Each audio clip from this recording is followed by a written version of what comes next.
Will the Tech here, just having a lazy day at home, feeling a little bit under the weather, so bear with me.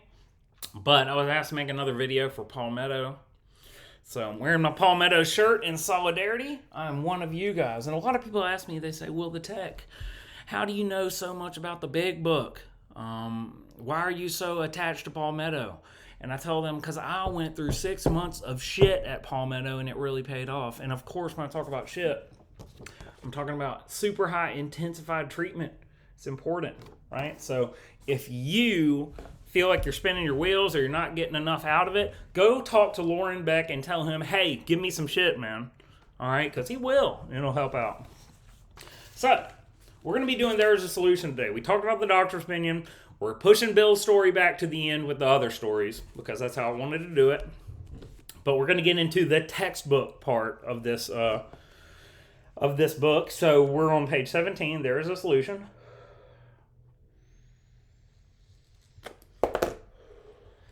We of Alcoholics Anonymous know thousands of men and women who were once just as hopeless as Bill. Nearly all have recovered. They have solved the drink problem. That is already big news, right? Because in the doctor's opinion, they give us this message. Yeah, they tell us that the first 100 have recovered or whatever, but mostly they're saying, hey, all the people that tried not doing AA are all screwed. Like, there was a few of them that had experiences where they quit drinking, but mostly we just detoxed them and sent them to their death. So when they're telling us right now that nearly all have recovered, we're talking thousands of men and women that all know each other and are all part of a group. This is supposed to give you hope. It is saying, hey, we think we finally have a solution to this thing. And lo and behold, the chapter's called There's a Solution. So it says, we are average Americans. All sections of this country and many of its occupations are represented, as well as political, economic, social, and religious backgrounds. We are people who normally would not mix. Look around the room. I bet you can agree with that. But there exists among us a fellowship, a friendliness, and an understanding which is indescribably wonderful. We are like the passengers of a great liner the moment after rescue from shipwreck, when camaraderie, joyousness, and democracy pervade the vessel from steerage to captain's table. Unlike the feelings of the ship's passengers, however, our joy in escape and disaster does not subside as we go our individual ways. The feeling of having shared in a common peril is one element in the powerful cement which binds us, but that in itself would never have held us together as we are now joined. Okay, so let's get this next paragraph. The tremendous fact for every one of us is that we have discovered a common solution. We have a way out on which we can absolutely agree and upon which we can join in brotherly and harmonious action. This is the great news this book carries to those who suffer from alcoholism. Okay, so when they're talking about the Great Liner, they're talking about the Titanic, because it had just happened in recent history before this book was written. And everyone knew about it. And that's how they're reaching a mass audience, because everyone was familiar with it, so they use it as an example. And they're saying this. They're saying on the Titanic, there was essentially multiple levels, which was broken down in a hierarchy. You had steerage, which was the lowest of the hierarchy. It's the people that, maybe immigrants or whatever, they didn't have a lot of money. They rode in the worst living situation. There were rats down there. You've seen the movie. But then you broke it down to like third class, second class, first class. And then a special few select people that were in first class with old money and the right family name, they may be selected to go dine at the captain's table, like some Rockefellers or Morgans or Rothschilds or whatever it is. Okay, so it is saying that every section of society is represented on this boat, right? And they have nothing in common with each other until that boat hits an iceberg. Then all of a sudden, all these people, all these Medicaids, these Blue Cross Blue Shields, these self-pays, they're up on the deck and they're looking down at the cold-ass water, which is their doom, and they are saying, we have something in common now. Now, if that were it, if surviving the shipwreck, if going to treatment and getting out of treatment were it, then here's what would happen. They'd be rescued, and they would go to land, and they would say, hey, now that we're on land, we just won't go back on water anymore, so we can go our separate ways. It was nice knowing you. Because really, we have nothing in common. The only thing we shared in common was we were about to freeze to death, and now we're not going to freeze to death. If it were only so simple. But in this program, as we know, it's not as easy as just not drinking anymore once you detox, not using once you detox, right? So what they're telling us now is that we have this common solution which will bind us together for life. And that doesn't have to be the individual sitting to your right or left. It can just be individuals within the 12-step fellowship, right? But what it's saying, there is a fellowship of us because we have a common way out, a solution on which we can absolutely agree, so it keeps us bound together for the rest of our life, which is actually pretty cool. Okay, so then we've got page 18. An illness of this sort, and we have come to believe it an illness, involves those about us in a way no other human sickness can. If a person has cancer, all are sorry for him and no one is angry or hurt. But not so with the alcoholic illness, for with it goes annihilation of all things worthwhile in life. It engulfs all whose lives touch the sufferers. It brings misunderstanding, fierce resentment, financial insecurity, disgusted friends and employers, warped lives of blameless children, sad wives and parents. Anyone can increase the list. So that is because of assumptions, incorrect assumptions made about alcoholism and drug addiction by normal people. Right, so normal people look at us, they look at me, and they say, hey, Will, the tech, before he was a tech, was choosing meth over his family, was choosing meth over getting a job, over anything, friends, family, loved ones, whatever it is, choosing meth. That's where the miscommunication comes in, though, because they didn't believe, like the American Medical Association didn't believe till the 1950s, but now they do, that I had a disease, right? So if I do have a disease, then what they're telling me that I've lost the power of choice makes more sense, but we'll get more into that in a minute. But to give you an example of how this shows up, you know, I don't know if y'all have heard of Mitch Hedberg, one of my favorite comedians of all time. He used to have this joke where he would say, one of these two things doesn't sound right. And he'd say, damn it, Otto, you're an alcoholic. Damn it, Otto, you have lupus. You know, it's like everyone knows Otto didn't choose lupus. Otto didn't choose alcoholism either. It's a disease, right? But he says it's the only disease you can get yelled at for having, which is kind of messed up. All right, so we hope this volume will inform and comfort those who are or who may be affected. There are many.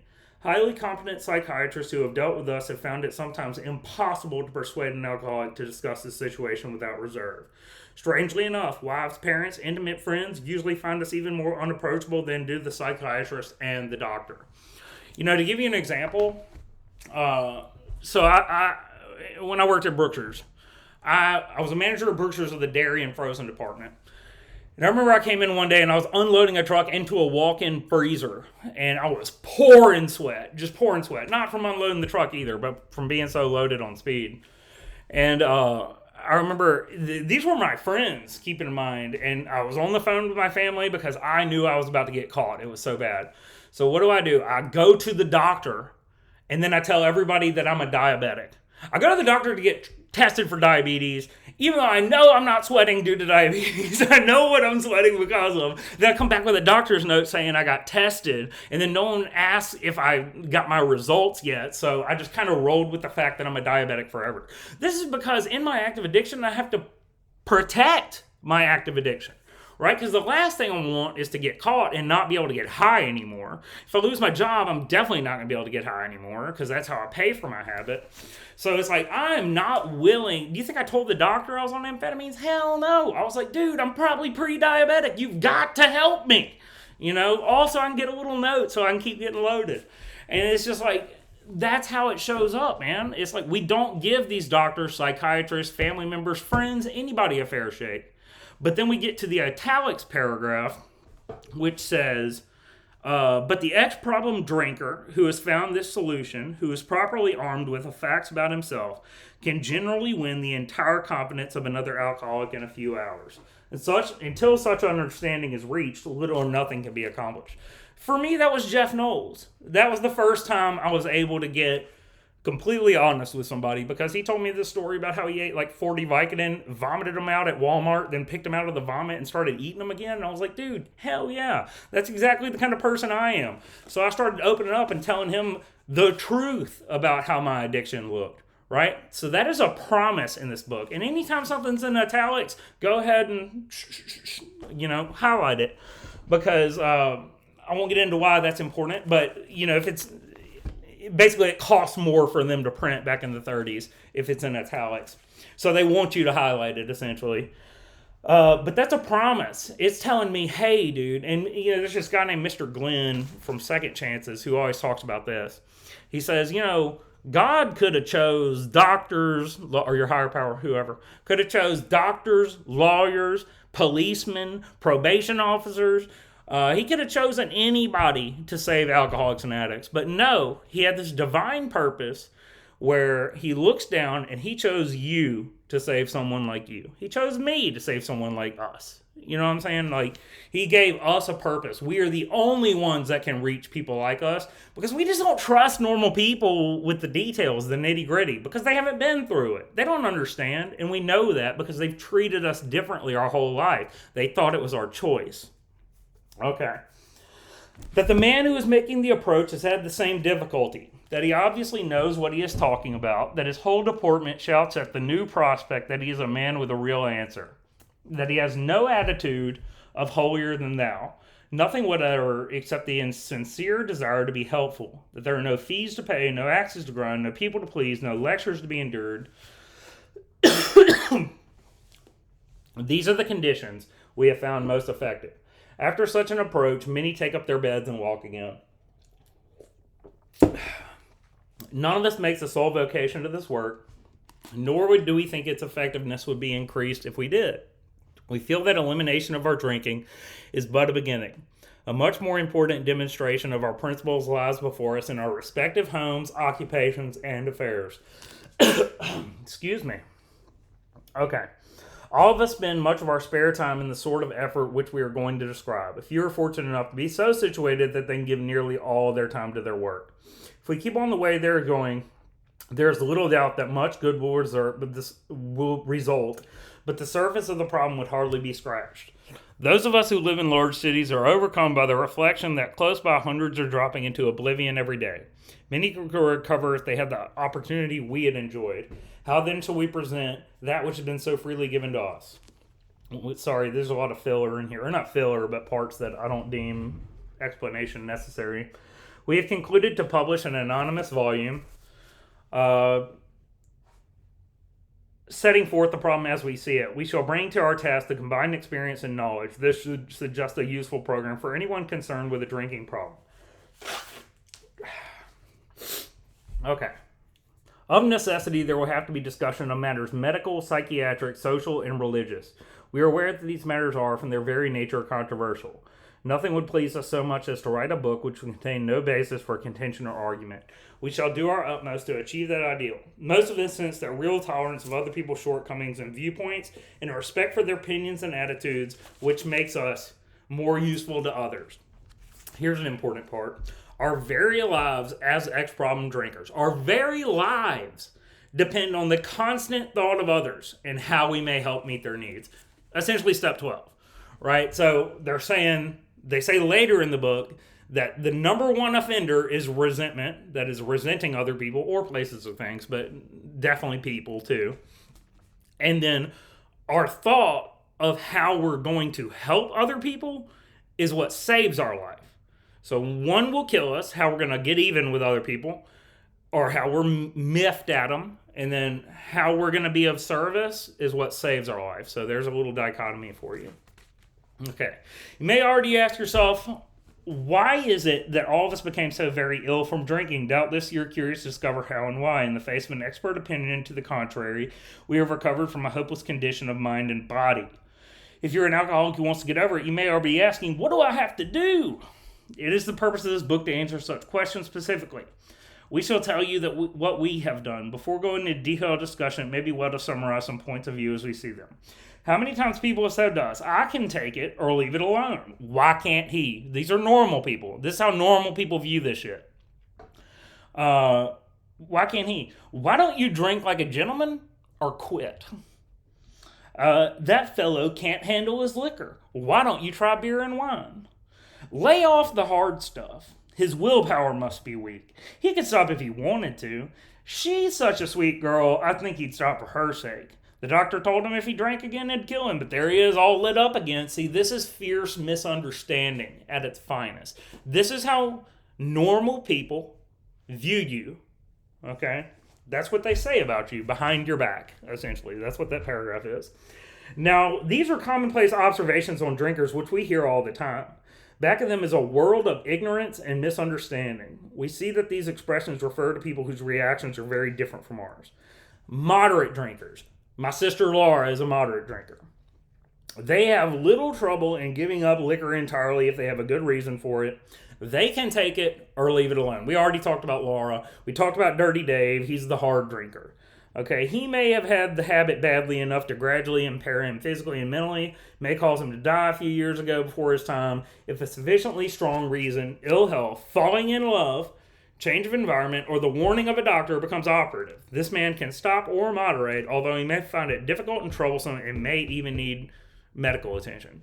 Okay, we talked about Dirty Dave. We talked about this in Doctor's Opinion, so go back and revisit it if you need to. What about the real alcoholic? He may start off as a moderate drinker. He may or may not become a continuous hard drinker. But at some stage of his drinking career, he begins to lose all control of his liquor consumption once he starts to drink. Here's the fellow who's been puzzling you, especially in his lack of control. He does absurd, incredible, tragic things while drinking. He's a real Dr. Jekyll and Mr. Hyde. He is seldom mildly intoxicated. He is more or less always insanely drunk. His disposition while drinking resembles his normal nature but little. He may be one of the finest fellows in the world, yet let him drink for a day and he frequently becomes disgustingly, even dangerously antisocial. He has a positive genius for getting drunk at exactly the wrong moment, particularly when some important decision must be made or some engagement kept. He is often perfectly sensible and well-balanced concerning everything else in his life except for liquor. In that respect, he's incredibly dishonest and selfish. Okay, so that reminds me of in step 2 where it said restored to sanity, because we are insane when it comes to alcohol and drugs, right? Because we're normal in a lot of other senses, at least most of us are. Some of us have co-occurring problems, but yeah, a lot of people, this disease makes them, the definition, they're insane when it comes to drugs and alcohol, but are perfectly normal in every other respect. Okay. He often possesses a special ability, skill, or aptitudes, and has a promising career ahead of him. He uses his gifts to build up a bright outlook for his family and himself, and then pulls the structure down on his head by a senseless series of sprees. He is a fellow who goes to bed so intoxicated he ought to sleep the clock around. Yet early next morning, he searches madly for the bottle he misplaced the night before. If he can afford it, he may have liquor concealed all over his house to be certain no one gets his entire supply away from him to throw down the drain. As matters grow worse, he begins to use a combination of high-powered sedative and liquor to quiet his nerves so he can go to work. Then comes the day when he simply cannot make it and gets drunk all over again. Perhaps he goes to a doctor who gives him morphine or some sedative which to taper off. Then he begins to appear at hospitals and sanitariums, at rehabs and detoxes. This is by no means a comprehensive picture of a true alcoholic, as our behavior patterns vary, but this description should identify him roughly. Why does he behave like this? If hundreds of experience have shown him that one drink means another debacle, another trip to the hospital, another trip to Conhaven, another trip to Palmetto, with all its suffering and all the consequences that are going to come with it, then why does he take the one drink? Why? It doesn't make sense unless he's insane about drugs and alcohol. Okay? What has become of the common sense and willpower that he still sometimes displays in respect to other matters? Perhaps there will never be a full answer to these questions. Opinions may vary considerably as to why the alcoholic reacts differently from normal people. We're not sure why, at a certain point, once a certain point is reached, little can be done for him. We cannot answer the riddle. We know that while the alcoholic keeps away from drink, he may do for months or years, he reacts much like other men. We are equally positive that once he takes any alcohol, whatever, into his system, something happens both in bodily and mental sense, which makes it virtually impossible for him to stop. The experience of any alcoholic will abundantly confirm this. These observations... Okay. we're getting some good shit here, y'all. I promise you. I know that was a lot of reading and very little commentary on certain paragraphs or whatever, but we're getting my favorite part of the chapter. These observations would be academic and pointless if our friend never took the first drink, thereby setting the terrible cycle in motion. Therefore, the main problem of the alcoholic centers in his mind rather than his body. The main problem, not the whole problem, but the main problem centers in our mind. So why is that? Well, because it's telling us this. It's saying, hey, if the main problem is in your body, all you have to do is not drink. Yeah? But if it's in your mind, see, my mind tells me I'm going to drink. My body says I cannot do it successfully. But so when I emerge remorseful or whatever, the problem's in my mind says it's going to be different this time. We are going to drink. And then my body still can't handle it again. And I get caught in this cycle. But that's why it's the main problem centers in my mind. It's that mental obsession, right? Because abstinence would cure anything to do with the body. The phenomenon of craving can only be activated by the allergy being set off. Okay. So, therefore, the main problem centers in the mind rather than the body. If you ask him why he started on the last bender, the chances are he will offer you any one of 100 excuses. Sometimes they have a certain plausibility, but none of them really make sense in the light of the consequences and havoc that an alcoholic's drinking bout creates. They sound like the philosophy of a man who, having a headache, beats himself on the head with a hammer so that you can't feel the ache. If you draw this reasoning to the attention of the alcoholic, he will laugh it off or become irritated and refuse to talk. Okay, so what this is saying to me is like, with all the consequences that are coming my way, when I'd been to treatment like 17 times and decided I was going to relapse and go to treatment, I didn't decide about treatment yet, but I decided I was going to relapse again and risk going to treatment an 18th time. It's like, I knew that I was going to lose my house. I knew I was going to lose my woman. And I knew I was going to lose my job. And all that went through my mind was, or I can get high once. So it's like, I can get high or I can do all these consequences. And then I just kind of shrug it off and I go get high. And I'm like, oh, well, I'll cross that bridge when I come to it. And then it's talking about, like, this sounds like the philosophy of a man who beats himself on the head with a hammer so that he can't feel the ache. It's like, what do I do when I get high? Okay, it's like, I burned my life down because I got high. So I got to go get high again to forget that I burned my life down. So then the consequences get even worse because I'm continuing to use and continuing to bring more consequences and burn my life down more. So I got to double down again and double down again. And I just keep beating myself on the head with the hammer, hoping the ache will go away, but it's making it worse and worse and worse. So that's kind of what they're talking about. And then it talks about our delusions, right? Or our confusion, rather. It says, once in a while he may tell the truth, and the truth, strange to say, is that usually he has no idea why he took the first drink, any more than you've got. Some drinkers have excuses with their satisfied part of them. My girlfriend broke up with me. My brother cussed me out. Something like that.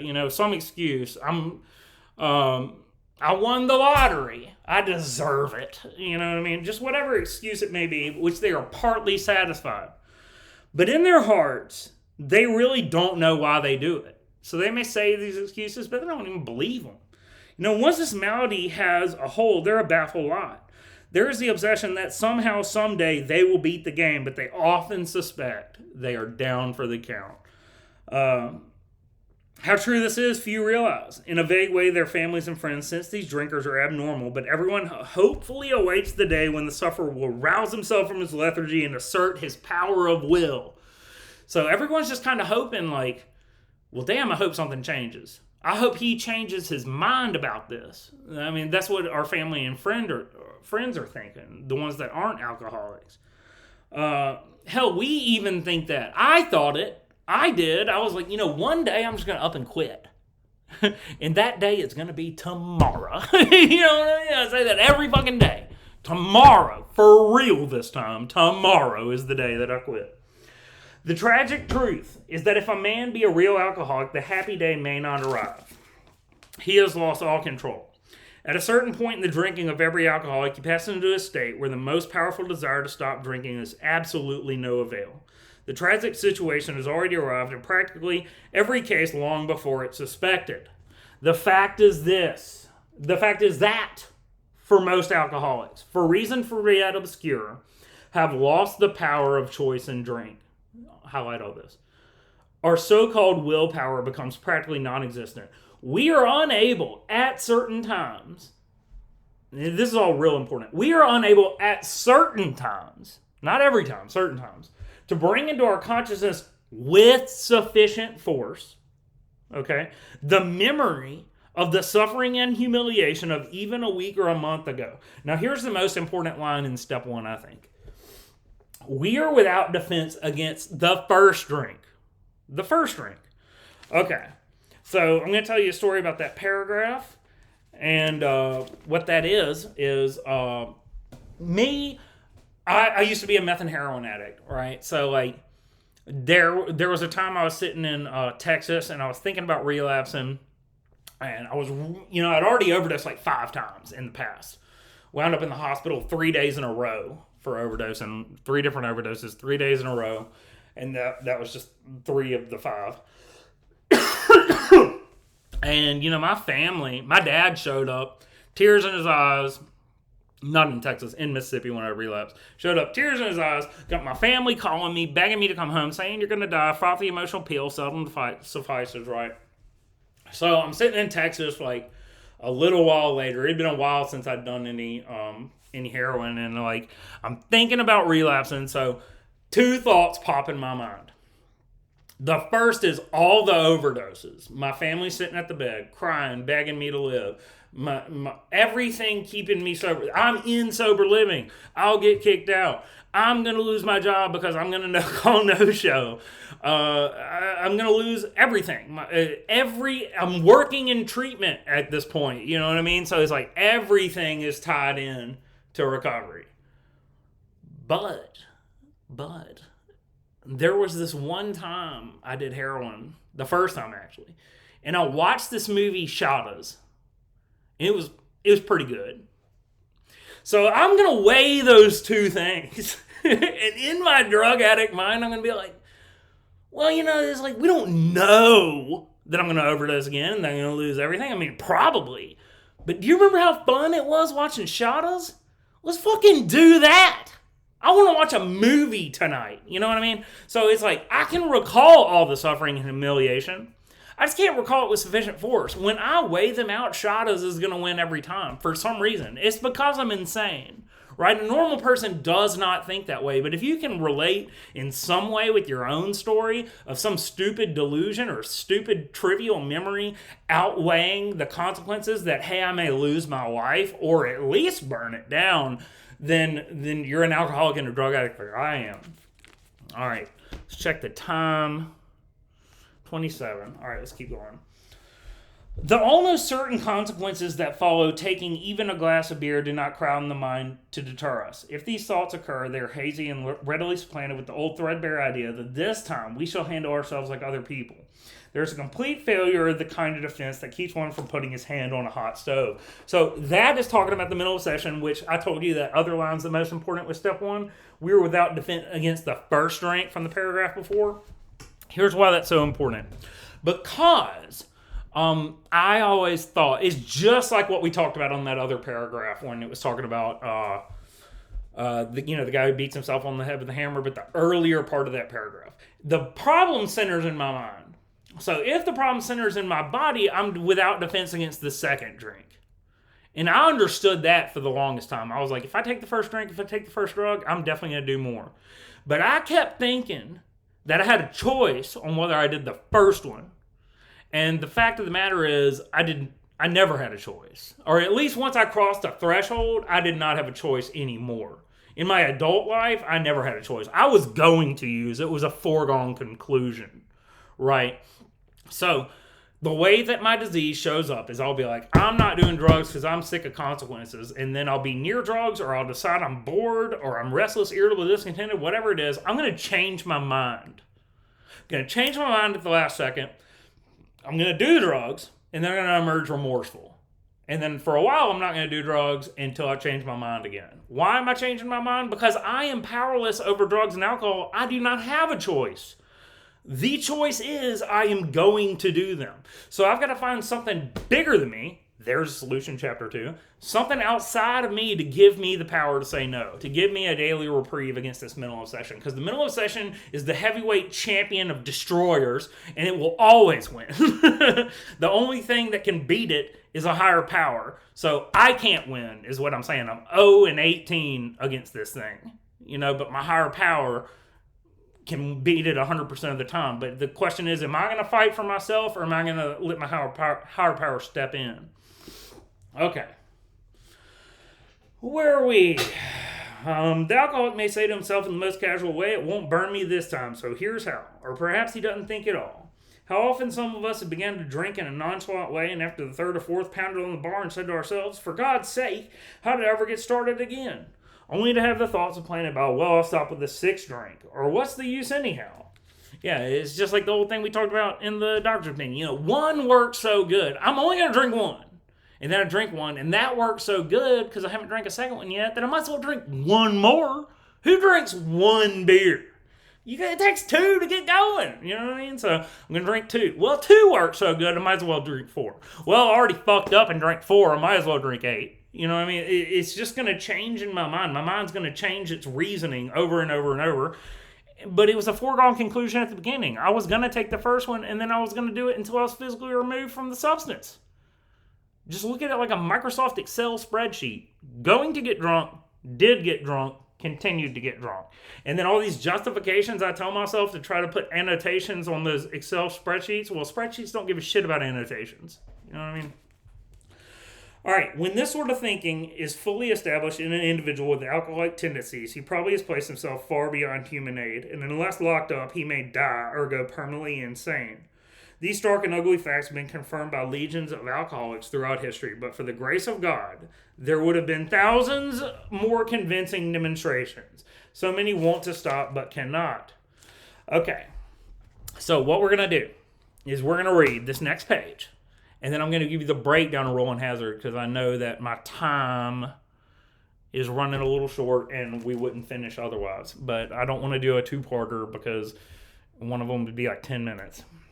Okay, there's a solution. Almost none of us like the self-searching, the leveling of our pride, the confessions of shortcomings which the process requires for its successful consummation. But we saw that it really worked in others, and we have come to believe in the hopelessness and futility of life as we had been living it. When therefore we were approached by those in whom the problem had been solved, there was nothing left for us to pick up the simple kit of spiritual tools laid at our feet. We have found much of heaven and have been rocketed into a fourth dimension of existence which we had not even dreamed. The great fact is just this and nothing less. We have had deep and expectant spiritual experiences which have revolutionized our whole attitude on life, towards our fellows and towards God's universe. The central fact for our lives today is the absolute certainty that our Creator has entered into our hearts and lives in a way which is indeed miraculous. He is commenced to accomplish those things for us which we could never do for ourselves. If you can relate with any of this, then you're as alcoholic as they are. They believe there's no middle of the road solution. It says half measures availed us nothing, not half measures availed us half, right? So there's no middle of the road solution. We're in a position where life is becoming impossible, and we had passed into the reason which there's no return through human aid, okay? But we had but 2 alternatives.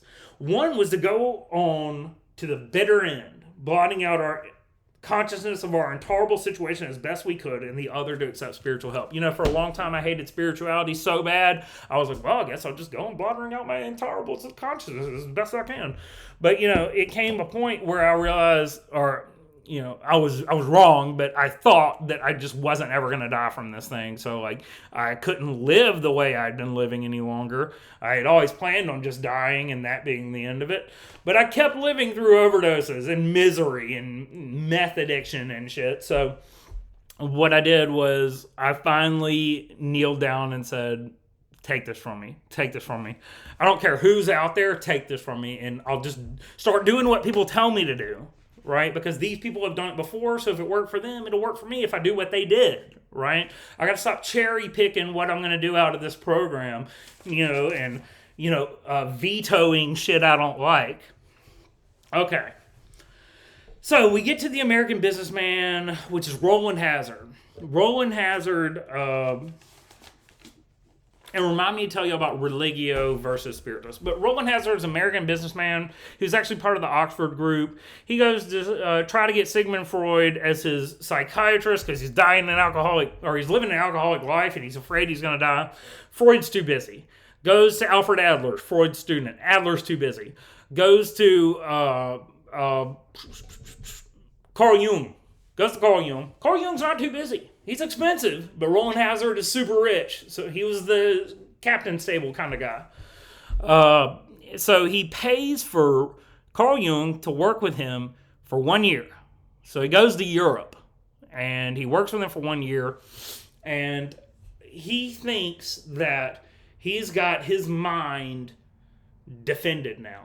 Why? Because he believed that self-knowledge was going to save him. He's learned the inner workings of his mind. He's been psychoanalyzed, right? He thinks that now his mind's fully made up, he's not going to drink again. So he gets on a boat after 1 year of working with Carl Jung and is drunk before the boat hits the dock. You know what I'm saying? So, Roland's a real alcoholic. So he comes back to Carl Jung and he says, dude, we did all this psychotherapy. What the hell? And then Carl Jung tells him, he's like, well, you're going to die. He's like, I'm sorry. You're just going to die. There's nothing I can do about it. And he says, well, there's nothing you can do? Nothing at all. Nothing's ever happened to get people out of this. And he says, well, yes. Once in a while, there is what is called a vital spiritual experience. A spiritual awakening, a psychic change, a personality shift, whatever you want to call it. He says, once in a while, these things will happen. In fact, I've been trying to produce one in you, but I really can't do it. He just says he didn't know how to do it, right? He tried his best, but so he says, unless you can produce a psychic change, a spiritual awakening, then they're pretty much, you're going to die, and this is the one exception I've found.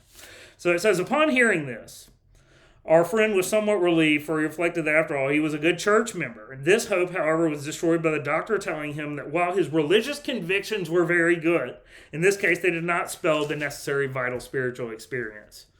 Here was a terrible dilemma in which our friend had found himself, and we've already told you, though, that now he's a free man. So, one more paragraph. We, in turn, sought the same escape with all the desperation of drowning men. That's what I pray for today, is desperation of a drowning man. What seemed at first a flimsy reed has proved to be the loving and powerful hand of God. A new life had been given us, or if you prefer, a design of living that really works. Okay, so what is the solution? There's the solution. The solution is spirituality. How do you attain a spiritual awakening? By working the 12 steps. The 12 steps is your roadmap to a spiritual awakening, which is the solution. Okay? So the difference between religion and spirituality, as it was told to me in a book called The Spirituality of Imperfection, is religion comes from the root word religio, and it stands for rigid. It is a group thing with rules and laws.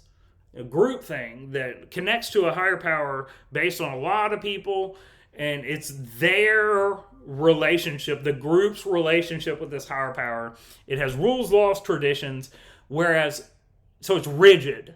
It's very rigid and hard, It's not a bad thing. It's just not what someone like me needs, and I don't know. I like religion and spirituality, but I differentiate the two because they're not talking about religion in this book. So spirituality comes from spiritus, which means liquid, right? So liquid morphs to whatever container it is in. You put it in an oval, it becomes an oval. Put it in a square, it becomes a square. That is like you. The container is you. You are the vessel. Okay, so spirituality is liquid. It's ever-changing. It morphs. And it adapts to the individual's relationship to the higher power. Okay, so it's all about a personal relationship with the higher power. And here's the kicker of your understanding. I personally couldn't get sober on my ancestors' gods. I couldn't get sober on your God, on my parents' God, on anything.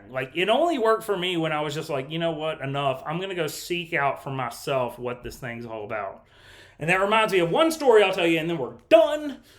It's it's about a higher power. So these 3 blind men in India, they leave their town, they go out into the wilderness, and they find an elephant. So they don't know it's an elephant. So the first one goes up and he grabs the trunk and he's like, whoa, this thing is like a long tube. Very, very long tube or whatever. The second one puts his hands on the ribs and he's like, no, this thing's like a brick wall. The third one goes up to the tail and grabs it and says, no, this is like a little rope, a wiry rope. So they all go back to town and they start arguing with each other because the people ask them what they found. And they're like, well, we found a long tube. No, we found a brick wall. No, we found a little wiry rope. So who's right? You know what I mean? None of them and all of them. They all are describing different parts of the elephant, the part that they experienced. Okay? But none of them got the whole picture. And that's just like all these religions and people that are spirituality and religions. It's like everything is about how you experience the same thing that other people are talking about, essentially. Right? We all have our own experience, and there's nothing wrong with that.